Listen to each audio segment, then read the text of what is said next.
In at number 10, we have got the Snowowl, and in my personal opinion, I really like the model of this creature, and I like the way that this kind of metallic elementy element, because obviously the resource element in the Ark game, it fades in so nicely with this creature, because it's not just your generic natural Snowowl. Around its claws and around its face, you'll find some extra element style things to do with obviously the resource, again, not as in just an element of a creature, but it is again an element of an element. A little bit of a mix up of words there, but also this creature is very packed with abilities. Personally though, obviously this isn't just a list about the best creatures, it's the best looking list. I think this looks significantly nicer than a creature like the RG and even something like the Desmodus. While yeah, that is a really nice model, is a little bit of an ugly creature. Not that ugly creatures can't make it on this list, because there is definitely some merit to some really great model design. I just think this really does have it, and the way it's animated as well really does just benefit this creature for what it is, what it does, and kind of what it stands for as a creature. Next up, we have got the Blood Stalker, and this creature, although most people probably don't like spiders, it really does just kind of work for me in terms of this creature. Like, I like the spider design from it. It seems to go really nicely with this creature, which again benefits its model design and its looks, and it really just, it makes it such an immersive creature with me, especially when considering the original biome that this thing came out on, being the bog biome on Gen 1. It just fits so perfectly with its environment and obviously the map that it was originally released on, and that really does play to a good looking creature if it fits in with its environment very well. And it kind of sort of majestically, once done properly, moves across the map and also underwater as well. It is a really great underwater swimmer, my favourite underwater creature actually, without fail, no questions asked. It really does just have that element to it of being a really greatly designed creature, and the way all of its limbs move and are animated, it really is something to look up on. Because, like, yeah, people might say a horse is hard to animate, but actually, how hard is a Bloodstalker to animate? Because I actually want to know the answer to that. Next up, we have got the Astrocetus, and who really doesn't like the look of a massive space whale? That is what Astrocetus means, if you didn't know that already. And this thing just packs loads of a punch in its abilities, but just the way it's moved, and again, the way it's animated, sorry, I'm missing words out for some reason, just like all of that in general really does just play in this thing being such a great creature for you to have, and a great creature for you to wield in your daily Ark life. But again, like compared to something like the Titanosaur and the mech and all of that, I think this just looks better, although I will give them a little bit of a mention, because big creatures kind of do have a somewhat special spot, because they tend to look more impressive as there's a lot more mass to them. And with a creature like the Astrocetus, there really is a lot of mass to it. As you can probably tell, it moves somewhat slowly in just general of how fast its animation speed is. You could tell this thing is really big and beefy. In at number 7, we have got the Sarcus, and this kind of just looks like the Daedon on steroids. I know they're not really used for the same thing, but still, this creature really does look the part when it comes to a just general creature. And with its saddle literally having a gun on it, it really does make it a nicer looking creature. Not to say that this is the prettiest creature, because it definitely isn't, but when you look at those teeth, that's what I really should say, not that teeth, I don't know what's going on, but yeah, when I look at those, there's so much detail in this model, and the way it's animated as well. I know I'm talking about this a lot, but that really does play a huge part in this creature as well, and just how good it is.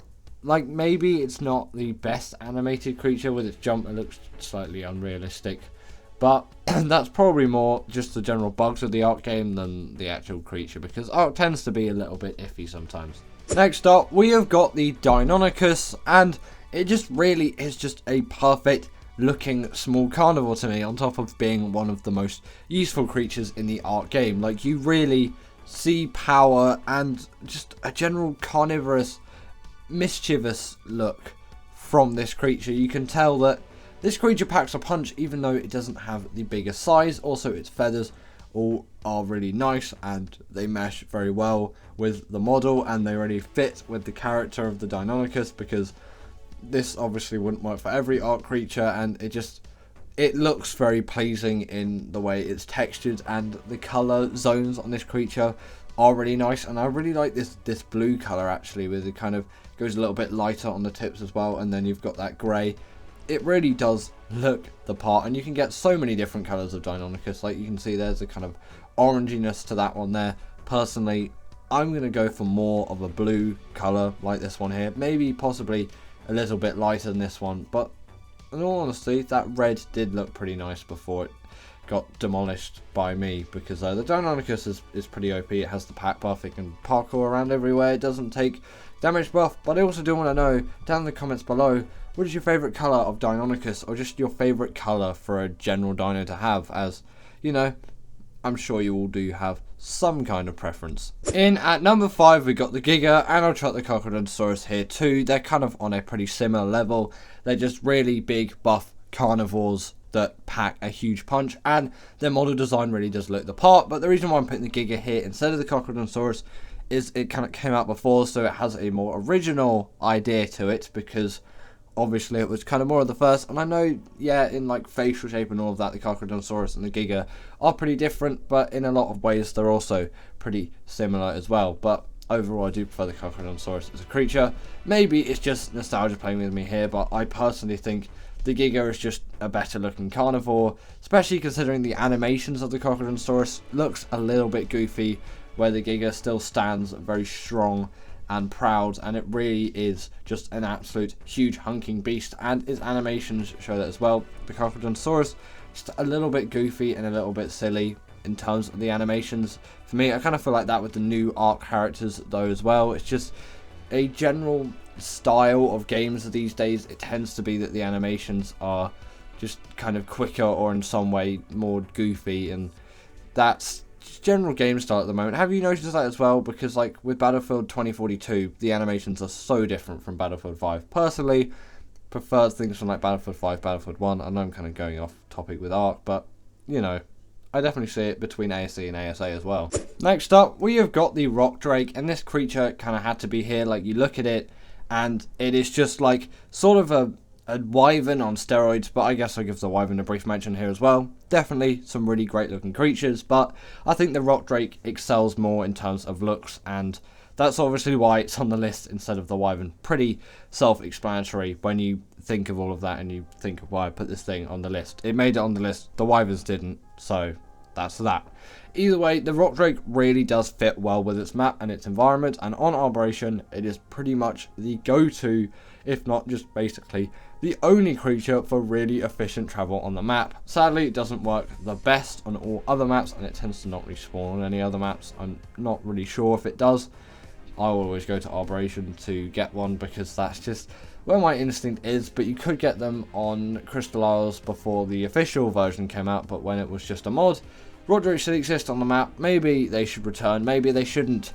What do you think when Crystal Isles releases on ASA? Should we have Rock Drakes in it, or should we not have Rock Drakes in it? Leave your thoughts down in the comments below. I know I'm giving you a lot to comment about in this video, but still, I really do want to know your opinions on everything, because I want to know what you think of everything, and then maybe at some point I can even give you a spot to make essentially your own top 10 for the channel, because I'm thinking of doing that. And also, again, what do you think of that?